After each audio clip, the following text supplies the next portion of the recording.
Labour have dominated the political landscape here for a century, but now both Plaid Cymru and Reform UK are hoping for major electoral breakthroughs on May the 7th. And a new voting system in Wales means that no one party is likely to form a majority government, but any one of the parties here tonight could be part of a coalition government, so their policies could have real influence. Our audience members arriving here this evening reflect the general political picture across the nation, across Wales. Welcome to Question Time from Cardiff. Main parties. Now we look at the latest ITV opinion poll, and it looks like other parties in grey have gone, the vote share went from January to March from 2% to 4%. Okay, that's only 1% behind the Liberal Democrats and 3% behind the Conservatives. However, these main six parties are getting on all of the TV shows. Now, and I think to myself, you know, if you've only watched the TV, if you're not on social media, you wouldn't even know these other parties exist. So what you see on the BBC, for example, in these debate shows or S4C, you've got your six big parties. They're going to be in the Senate, aren't they? Yeah. So you think that that's just going to be what's happening? So, yeah, a smaller party like yourself's got to hire somebody like me who understands social media. We can do interviews like this. I can challenge you. I can ask you questions. We can do our own sort of debate shows, etc. But if you're not being on the telly, and that is a really important channel for a lot of people. We've had the BBC for a very long time. It's pushed by millions. It's got a level of trust. If you're not even getting on there, that's concerning for me. It's concerning, I think, for everyone in democracy. There's only so much you can do on TikTok and Facebook, etc. So how do you feel about not being invited to these BBC debates? I know one issue we had is a Welsh language debate going on the 23rd of April. Now, we were told that we couldn't have a candidate there, but a GLAD member was allowed in the audience. Unfortunately, those two members, one of them can't speak because of their job and the other one couldn't make it because of a very important work commitment.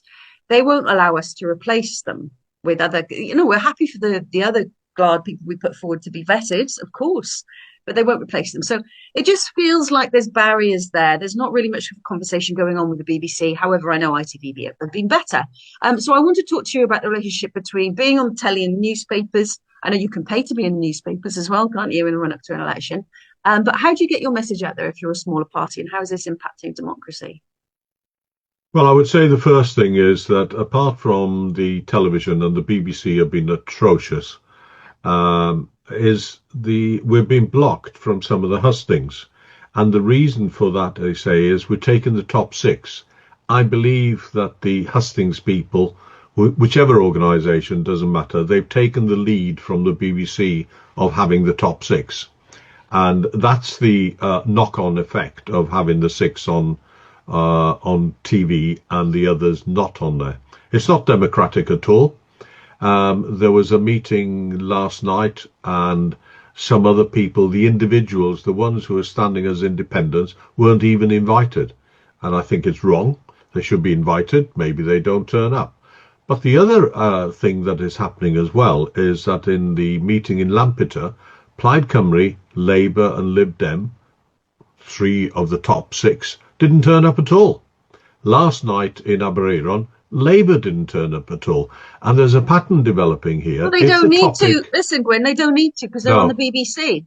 Why would they? It isn't that. No, it isn't that. It is the topic that is involved. Labour with farming last night, they're going for a beating. The other three with the pylons and the wind turbines in Lampeter, they're coming for a beating. So what they're doing is they don't turn up at all. Yeah, but I saw Jane Dodds outside the Senate and she got a load of abuse. Would you want to turn up and get a load of abuse and be shouting at? Yeah, that's what's going to happen, isn't it? That's the kind of climate we're in now. It's awful. You've got to turn up. It's our job to turn up. If you cojones, if you're going to be in the Senate, you're going to have to debate things that are really difficult. And that's the difference. That's one thing that GLAD is very good at. We do not shy from anything. We may get a few things wrong. We may say a few things inadvertently. That's possible. That's human.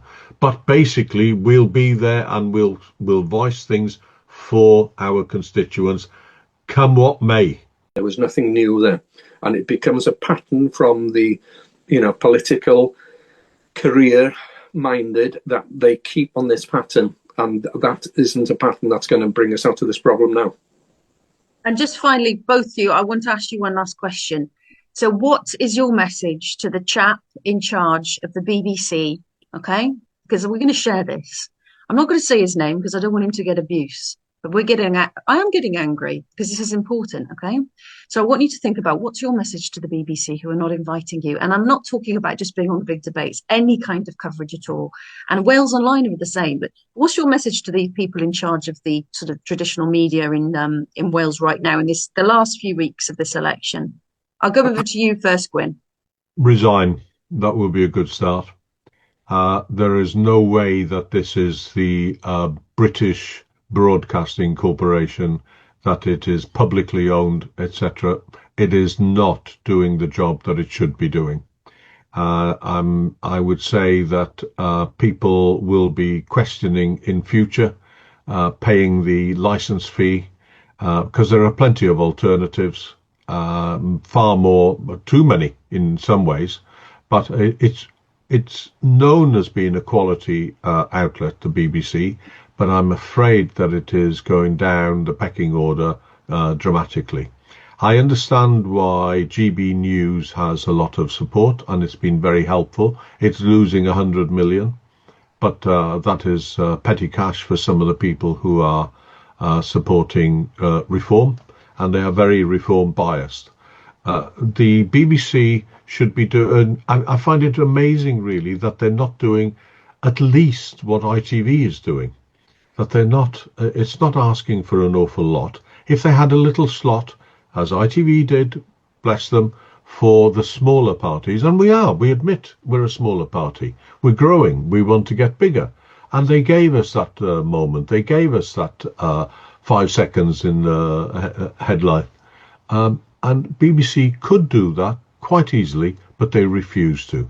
And the quality of debate that goes on the BBC is not very good at all. When they had the leaders, the only one that I've seen so far, maybe there's one tonight, I'm not sure, is where they had the three Conservative, Lib Dem and Plaid on. Talk about static and nothing in depth about it at all. You weren't informed.